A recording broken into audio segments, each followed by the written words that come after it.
receivers were what we thought they were going in. Very talented crew, and so that was really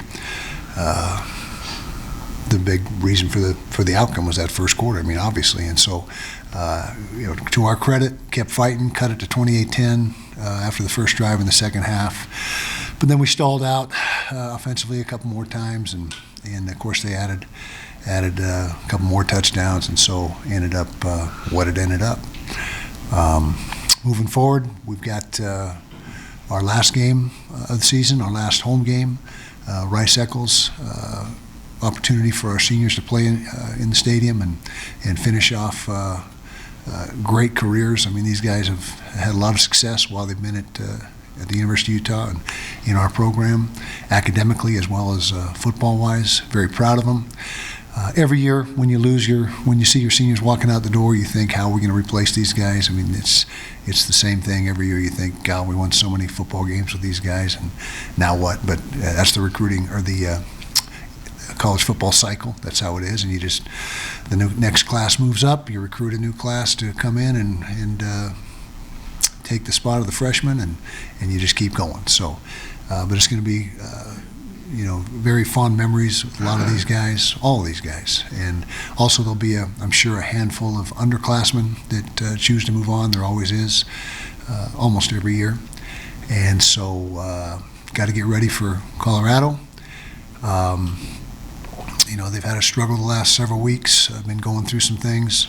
Got a lot of talent. Their receiving core is really good. 5, 10, 12, number 5, number 10, number 12. The quarterback is very talented, ultra talented, completing over 70% of his balls and 27 touchdowns and 3 interceptions, I think it is. Just outrageously efficient, and so we'll have our work cut out for us in that regard. Got to regroup. Got beat up a little bit in this last game. We'll see who's available, but whoever's available will go out there and it's got to get the job done. So that's where we're at. Do you want to talk to Justin? That'd be good. Yeah. Sorry, no, you're right. You're right. I just get preoccupied. I was going to ask it now. Good job. Justin, what do you got, buddy? Okay. The first 4 games, we looked good. The last few games, we've looked discombobulated in all phases. Do you have an explanation for that? Discombobulated. Okay. Well, I wouldn't say against Arizona State we looked discombobulated at all in any way, shape, or form. I wouldn't say we looked that way last week against the Huskies either. We played extremely well. This past game, we did not play well. So let's just address this last game and give credit to Arizona, as I mentioned. They beat us to the punch early in the game on both sides of the ball. You can't turn the ball over. A turnover margin of -2 plus the block punt essentially makes it -3.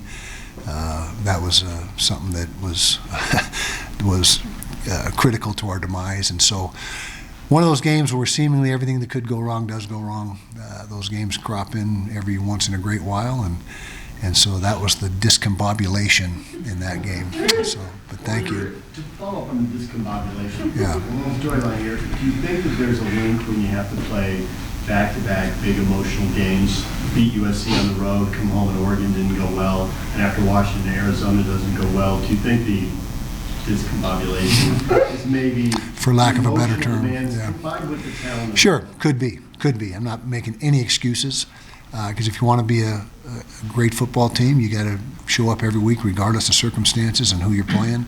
But there's been a challenging stretch of the schedule, to say the least. All 4 losses to top 20 teams, but again, nobody cares. I mean, we're at a point in our program where that's not a thing. I mean, we feel like we should be able to line up and play with anybody, and week in and week out, and have the mental toughness to be able to hold up in that scenario, in those situations, and find a way to get it done. Kyle, with Cam having made his decision, how beneficial is it to have that in place early as you embark on the postseason and the portal and trying to figure out next season? Huge. That's a huge. Going forward for our program, that's a huge component to our team. It'll help in recruiting. It'll help maybe a few guys that are on the fence. Do I come out? Do I stay? maybe those guys, maybe a few of those guys decide to return because of that. Cam has got to be one of the best, if not the best, returning quarterbacks in the country. He's won 2 championships for us. Ultimate leader, the supreme leader. He's an alpha dog, and can't tell you how excited we are and elated that we are. I guess that's redundant, but it's going to be a great start and a big part of our outlook on next year's season. You must have had some input with him and talking with him. What were some of the reasons to come back for a 7-year college football? Yeah, well, Cam wants to play in the NFL, and I feel he's perfectly suited for that. And coming back and proving that he's healthy again and can perform at the same level, I think, and he thinks as well. I believe, not trying to speak for him, but gives him an opportunity to prove that hey, he belongs, and that he's one of the elite quarterbacks in the country, and help him. First of all, I think he has a good taste for our program and enjoys it here. He's very popular with his teammates, very popular with the community, and just coming back and plus a new challenge in the Big 12. I mean, that's exciting too. I mean, it's like a whole new set of circumstances.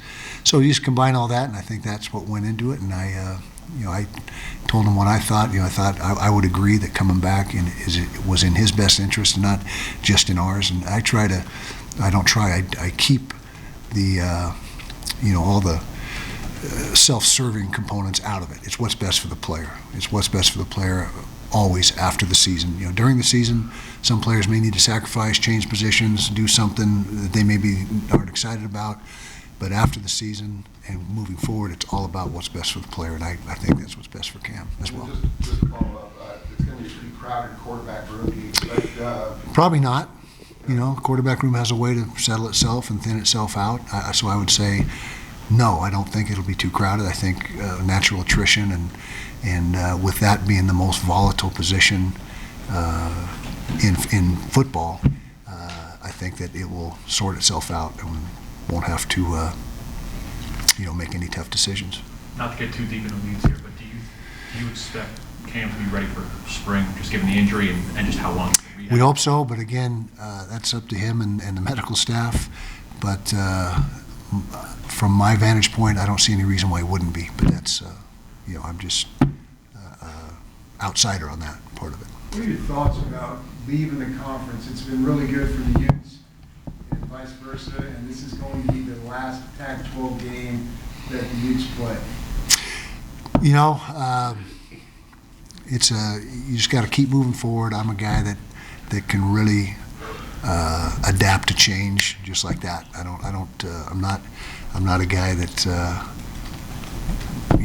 thinks backwards or looks in the rearview mirror. Everything's in front of me and moving forward. And so after this game's over with, the Pac-12 is over with. It's sad. I'm not gonna try to spin it any other way. The conference has been around as long as they have, and has been successful and had so many championships across so many sports. It's too bad to see it go away, but it is. Nothing you can do about it. So you embrace the future and get ready for the next challenges. You always play Colorado, I think, except for one time at the end of the season. Would you like that to continue? Sure. I mean, geographically, I'm not sure how this is going to be all broken down, but I would imagine that the Pac-12 schools that are moving into the Big 12 will have a lot of play against each other pretty much every year, I think. I mean, the schedules, I haven't even looked at it, to be honest with you, but I would assume there'd be some regional aspect to it. With how much is still kind of in flux, do you have a number of who you expect to walk this Saturday, or guys that are maybe still kind of on maybe 12 to 15, as high as 18, somewhere in there. But again, just because you walk doesn't mean you're out. We had several guys walk last year that played some really good football for us this year, and so that's just, and we tell them to do that. We say err on the side of walking rather than not. That way, if you come back, okay, great, you're back. But if not, at least you've been recognized. A lot of teams are fighting for bowl eligibility. You've already attained that. It's not the Rose Bowl over the last couple of years, but just you talk about the importance of having those extra weeks of practice, no matter what bowl game it is. Yeah, very important. And said it many times before, it's similar to having an additional spring ball. Not quite as much, but there's some similarities there. I think we've done a great job in the past of structuring the practices so our young guys get a ton of work. You don't want to wear your starters out and the guys that are the upperclassmen, but it's really, really beneficial for those young developmental guys that are, many of whom will be counted on to play for you next season. So, Kyle, has Brandt expressed what he intends to do? no, Brandt is still deliberating on what he wants to do. I know you say you don't want to look in the rearview mirror, but how have you seen your program evolve from when you first joined the Pac-12 to now, and how was the Pac-12 beneficial in helping build the program?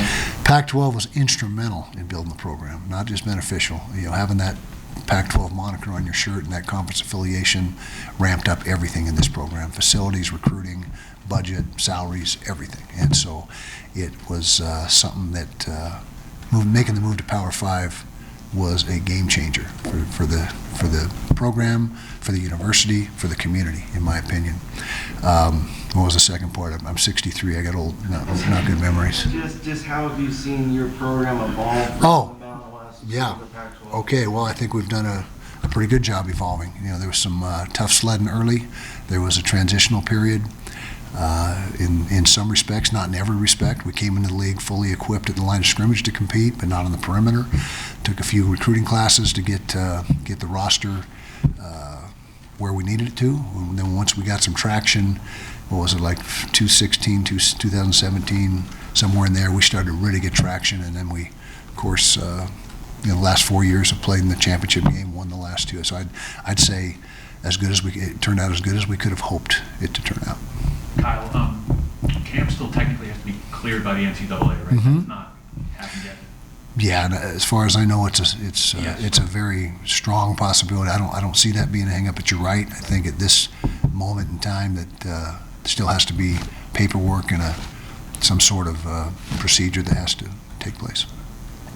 Obviously, a lot of issues arise from the injuries all season long, but Yeah. can you quantify the benefits of getting game reps for some of the younger guys that might be part of the future? Yeah, invaluable. And that's, if there is a silver lining, that would be it, is that we've had a lot of guys that weren't really expecting to play much this year, play a lot, and this week you might even see more. You know, we got beat up a little bit in this last game, and so you might see more guys get an opportunity this next week. In fact, I'm fairly confident. What do you make of the job that Deion Sanders has done at Colorado this year? Obviously, he came in with a lot of attention, but he's also delivered some improved results there. Sure, they've won more games.